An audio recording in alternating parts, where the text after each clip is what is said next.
kulanti wacan saaxiibayaal kusoo dhawaada wararkii ugu dambeeyay ciyaaraha iyo waxyaabaha ay qorayaan wargeysyada ka faallooda guud ahaan kubadda cagta saacadihii ugu dambeeyay. Muuqaalkeena waxaynu kusoo qaadi doonaa Liverpool oo ugu dambeyntii hanatay Community Shield, sidoo kale Bayern oo idina ku guuleystay German Super Cup, iyo waliba kulamadii saaxiibtinimo ee waaweynaa ee jiray caawa sida Inter Milan iyo Lyon, Roma iyo Tottenham, iyo waliba madaxweynaha kooxdaasi Borussia Dortmund oo warbixin ka soo saaray dhaawaca Sylvester Haller iyo wararkii ugu dambeeyay suuqa kala iibsiga. Muuqaalkan inteena bilaabin like saara sina share gareey saaxiibayaal si ay u gaaraan asxaab kale oo jecel ciyaaraha. Haddii ay tahay markii ugu horeysay ee na daawatana fadlan subscribe noo saar si aad la socoto wararkii ugu dambeeyay ciyaaraha, dhaqdhaqaaqa suuqa kala iibsiga iyo waxyaabaha ku cusub kooxdaada. Aynu ku bilownay ugu dambeyn Liverpool ayaa ka guuleysatay kooxda Manchester City oo ah xoog weynta wadankaasi Ingiriiska ee muddooyinkii ugu dambeeyay maamulinayay horyaalka Premier League. Liverpool ay Manchester City sanadkii ugu dambeeyay hal dhibic kaga qaaday horyaalka Premier League. Haddaba kulankan finalka Community Shield ee maanta u dhaxeeyay kooxda Liverpool iyo Manchester City ayaa ku soo ilaaday 3-1 ay guusha ku raacday kooxdaasi Liverpool oo 3 gool sidaasna ka qaaday koobkaasi Community Shield. Liverpool ayaa guul raaxa leh ka gaadhay kooxdaasi Liverpool kadib goolka koobaad uu dhaliyay xidigeeda baashi midiga ciyaar kooxdaasi Liverpool Alexander-Arnold gool kubadda ka helay saaxiibkiisa Mohamed Salah oo si qurux badan u dhaliyay. Kadib kooxdaasi Manchester City ayaa daqiiqadii 70aad barbaraha keentay goolkaasi oo dhaliyay xidigeeda ay dhawaan kala soo wareegtay suuqa xidiga reer Argentina Alvarez ayaa daqiiqadii 70aad u dhaliyay kooxda Manchester City.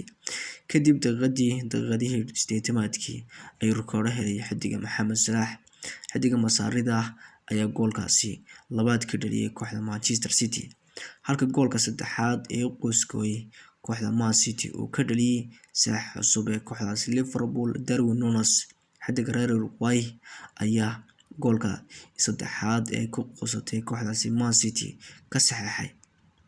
Kulankii maanta ka dhacay wadankaasi Ingiriiska gaar ahaan garoonka kooxdaasi Wolves, koobkan in kooxda Liverpool ku guuleysto waxa ugu dambeeyay 26 sanadood ka hor, waana koobkoodii 16aad ee ku guuleysto kooxdaasi Liverpool. Labadan kooxood inta badan markay wada ciyaarayaan waxaynu daawanaa kubadda qurux badan. Maantaba waxaynu daawanaa xirfad iyo kubadda cajiib ah. Haddii aynu dib u dhahno kulamadii ugu dambeeyay Premier League sanadkan, kulamadii labada ciyaarood waxay laba ciyaarood oo cajiib ah oo gool la kala dhaliyay oo barbaro oo midna laga qaadan dhibco.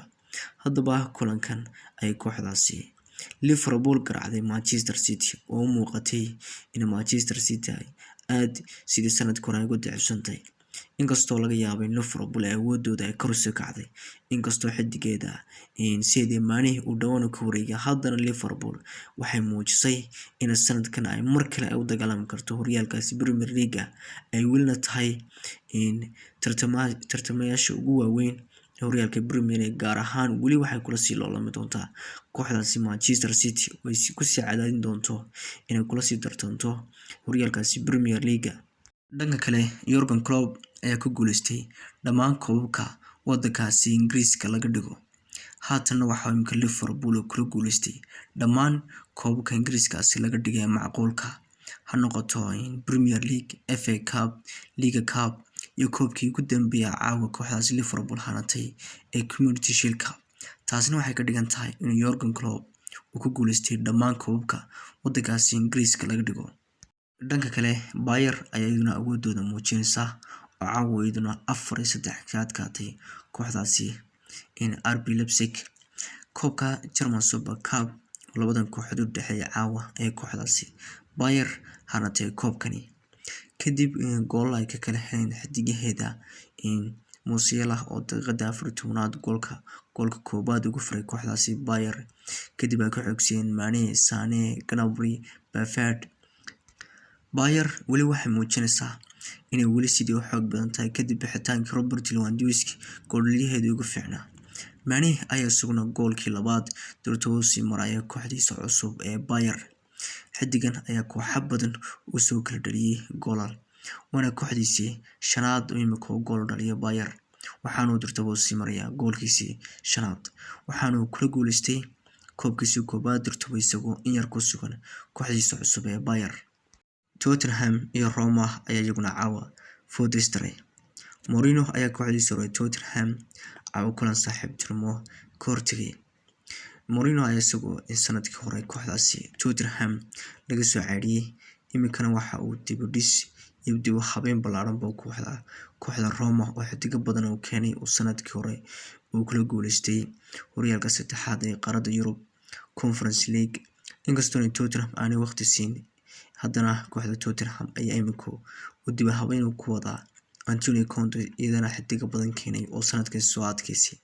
Mourinho ayaa gool uu qaybtii hore ka dhaliyay kooxdaasi Tottenham ugu adkeeyay intii dambe oo dhan.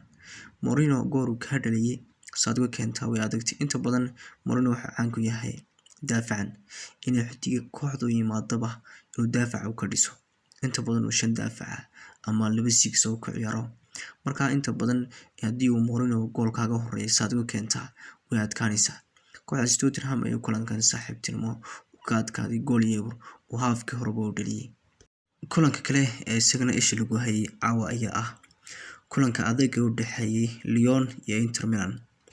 Kulankani ayaa ku soo dhamaaday isaguna barbaro 2-2 ah oo labada kooxood kala dhaliyeen. Lukaku oo kooxdiisa Inter ku soo laabtay xagaagan kadib xagaagii hore waa Inter 100 milyan ka siisay kooxdaasi Chelsea oo imika dib ku soo laabtay ee durtaba kooxdiisa u dhaliyay goolkiisii koobaad, waxaana uu saxay daqiiqada 52aad. Dhanka kale Lyon ayaduna soo ceshatay ciyaartoygeeda hore ee kooxdani ka soo baxay. Lacazette ayaa isaguna markii uu dib ku soo laabtay kooxdiisa cusub daqiiqadii 51aad isaguna goolkiisii u saxay. Lukaku iyo Lacazette ayaa markii ay ku soo kala laabteen kooxoodii waxay durtaba ay u kala dhaliyeen goolashoodii koobaad xilli ciyaareedkanba. Ciyaartan waxay iyaduna ciyaar kale oo adag oo isha lagu wadahay. Waa laba kooxood oo waaweyn, iyaguna waxay galeen caawa barbaro 2-2 ah, inkastoo ay ahayd kulan saaxiibtinimo. Haddana waa friendly waxa la isugu sii diyaarinayaa kulamada soo socda ee xagaagan ee bilaami doona dhowaan. Madaxweynaha kooxda Borussia Dortmund ayaa maanta sheegay in waryahankooda cusub ay suuqa xagaagan ay kala soo wareegeen Sebastian Haller oo muddo bil ah oo dhaawac ku maqnaan doono. Xidigan oo dhaawac la kulmay in kadib markii uu ka soo wareegay kooxdaasi Ajax oo ay xagaagan ay Borussia Dortmund ay kaga soo iibsatay. Kadib Borussia ayaa dabacsanayd markii uu ka baxay Haller inay bedelkiisa ay ka dhigato Sebastian Haller, waxaana la kulmay dhaawac. Musiibo ayaa ku dhacday kooxdaasi Borussia Dortmund. Imikana madaxweynaheedu waxa uu cadeeyay in muddo bil ah oo aan weli la xadidin inta uu maqnaanayo, laakiin waxa uu sheegay in muddo bil ah uu maqnaan doono. Taasina waxay cadeynaysaa dhaawaciisu uu halis yahay oo muddo ilaa dhowr bilood uu ka maqnaan doono kooxda Borussia Dortmund. Wararkeena ciyaaro waa naga intaas saaxiibayaal, intaynu ku kulmi doono wararkeena kale. Wassalaamu calaykum.